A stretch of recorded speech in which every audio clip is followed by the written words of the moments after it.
ಇವತ್ತಿನ ವಿಡಿಯೋದಲ್ಲಿ chicken gravy ಮಾಡಿದ್ದೀನಿ. ಇದು ಮುದ್ದೆಗೂ ಚಪಾತಿಗೂ ತುಂಬ ಚೆನ್ನಾಗಿರುತ್ತೆ. ಈ ಗ್ರೇವಿನ ಈಸಿಯಾಗಿ ಹೇಗೆ ಮಾಡೋದು ಅಂತ ನೋಡೋಣ ಬನ್ನಿ.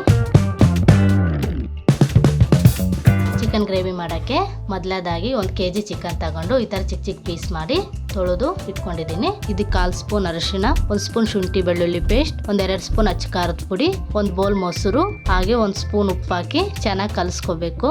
ಚಿಕನ್ ಪೀಸ್ಗೆಲ್ಲ ಮಸಾಲೆ ಎಲ್ಲ ಹತ್ಕೊಳ್ಳೋ ಥರ ಚೆನ್ನಾಗಿ ಮಿಕ್ಸ್ ಮಾಡ್ಕೋಬೇಕು. ನೋಡಿ, ಈ ಥರ ಎಲ್ಲನೂ ಚೆನ್ನಾಗಿ ಮಿಕ್ಸ್ ಮಾಡಿಕೊಂಡು ಮುಚ್ಚಿ ಒಂದು 20 ನಿಮಿಷ ನೆನೆಸಿಡೋಣ. ಸ್ಟವ್ ಹಚ್ಚಿ ಸ್ಟವ್ ಮೇಲೆ ಒಂದು ಬಾಣಲೆ ಇಟ್ಕೊಳ್ಳಿ.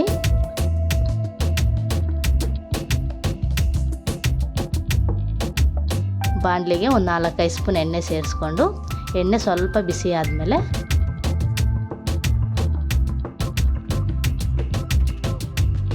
ಸ್ವಲ್ಪ ಚಕ್ಕೆ, ಒಂದು 4 ಲವಂಗ ಸೇರಿಸ್ಕೊಳ್ಳಿ. ಹಾಗೆ ಒಂದು ಪಲಾವ್ ಎಲೆ ಸೇರಿಸ್ಕೊಳ್ಳಿ. ಸ್ವಲ್ಪ ಬಿಸಿ ಆದಮೇಲೆ ಚಿಕ್ಕದಾಗಿ ಹಚ್ಚಿಟ್ಕೊಂಡಿರೋ 4-5 ಈರುಳ್ಳಿನ ಸೇರಿಸ್ಕೋಬೇಕು. ಸೇರಿಸ್ಕೊಂಡು ಎಣ್ಣೆಯಲ್ಲಿ ಫ್ರೈ ಮಾಡ್ಕೊಳ್ಳಿ. ಇದಕ್ಕೆ ಸ್ವಲ್ಪ ಹಸಿ ಕರಿಬೇವು ಸೇರಿಸ್ಕೊಂಡು ಈರುಳ್ಳಿ ಗೋಲ್ಡನ್ ಕಲರ್ ಬರೋವರೆಗೂ ಫ್ರೈ ಮಾಡ್ಕೊಳ್ಳಿ.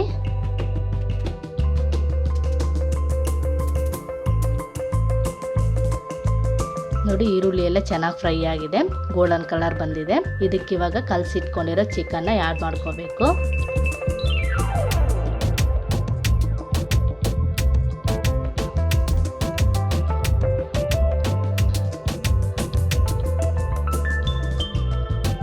ಚಿಕನ್ನ ಆ್ಯಡ್ ಮಾಡಿಕೊಂಡು ಎಣ್ಣೆಯಲ್ಲಿ ಚೆನ್ನಾಗಿ ಮಿಕ್ಸ್ ಮಾಡ್ಕೋಬೇಕು.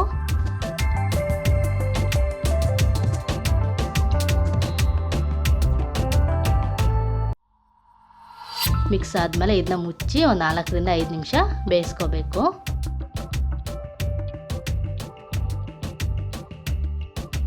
ನೋಡಿ, ಎಣ್ಣೆ ಎಲ್ಲ ಬಿಟ್ಕೊಂಡಿದೆ. ಚಿಕನ್ ಒಂದು ಅರ್ಧದಷ್ಟು ಬೆಂದಿದೆ.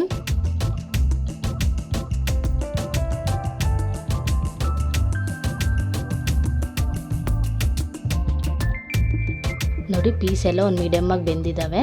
ಇದಕ್ಕೀಗ ಡ್ರೈ ಮಸಾಲೆ ಆ್ಯಡ್ ಮಾಡ್ಕೋಬೇಕು. ಇದಕ್ಕೆ ಇವಾಗ 2 ಸ್ಪೂನ್ ಧನ್ಯ ಪೌಡ್ರ್ ಆ್ಯಡ್ ಮಾಡ್ಕೊತಾ ಇದ್ದೀನಿ.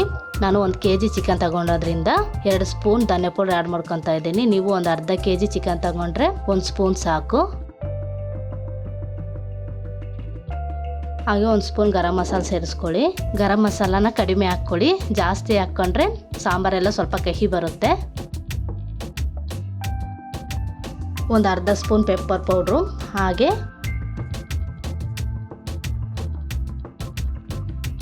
ತುರಿದಿಟ್ಕೊಂಡಿರೋ ಕಾಯಿ ತುರಿ ಪೇಸ್ಟ್ನ ಆ್ಯಡ್ ಮಾಡಿಕೊಂಡು ಎಲ್ಲನೂ ಚೆನ್ನಾಗಿ ಮಿಕ್ಸ್ ಮಾಡ್ಕೋಬೇಕು.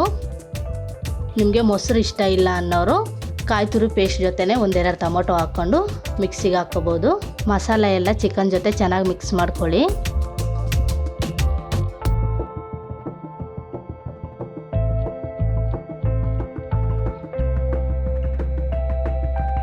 ಒಂದು 3/4 ಚಮಚಷ್ಟು ನೀರು ಸೇರಿಸ್ಕೊಂಡು ಎಲ್ಲನೂ ಚೆನ್ನಾಗಿ ಮಿಕ್ಸ್ ಮಾಡ್ಕೊಳ್ಳಿ. ನಿಮಗೆ ಗ್ರೇವಿ ಜಾಸ್ತಿ ಬೇಕಂದರೆ ಸ್ವಲ್ಪ ನೀರು ಜಾಸ್ತಿ ಹಾಕ್ಕೊಳ್ಳಿ. ನಿಮಗೆ ಗ್ರೇವಿ ಕಡಿಮೆ ಬೇಕಂದರೆ ನೀರು ಸ್ವಲ್ಪ ಕಡಿಮೆ ಹಾಕ್ಕೊಳ್ಳಿ.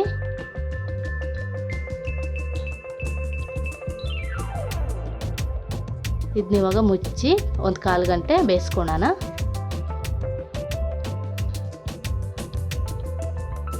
ನೋಡಿ, ಚಿಕನ್ ಗ್ರೇವಿ ಎಲ್ಲ ರೆಡಿಯಾಗಿದೆ.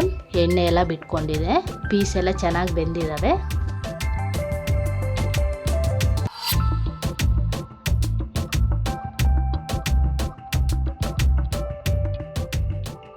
ನೋಡಿ, ಪೀಸ್ ಎಲ್ಲ ಚೆನ್ನಾಗಿ ಬೆಂದಿದ್ದಾವೆ.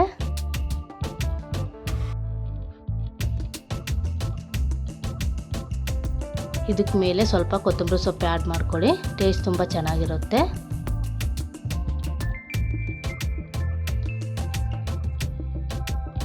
ಇದನ್ನ ಮುಚ್ಚಿ ಸ್ಟವ್ ಆಫ್ ಮಾಡಿಕೊಂಡು ಕೆಳಗೆ ಇಳಿಸ್ಕೊಳ್ಳೋಣ.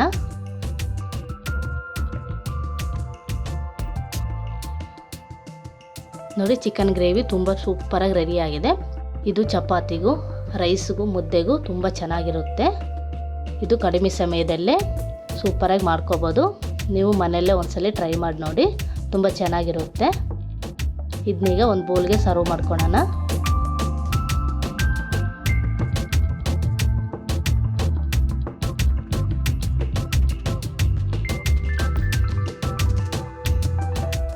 ಹಾಗೆ ನಮ್ಮ ಚಾನಲ್ನ ಸಬ್ಸ್ಕ್ರೈಬ್ ಮಾಡ್ಕೊಳ್ಳಿ. ವಿಡಿಯೋ ಇಷ್ಟ ಆದರೆ ಲೈಕ್ ಮಾಡಿ, ಕಮೆಂಟ್ ತಿಳಿಸಿ.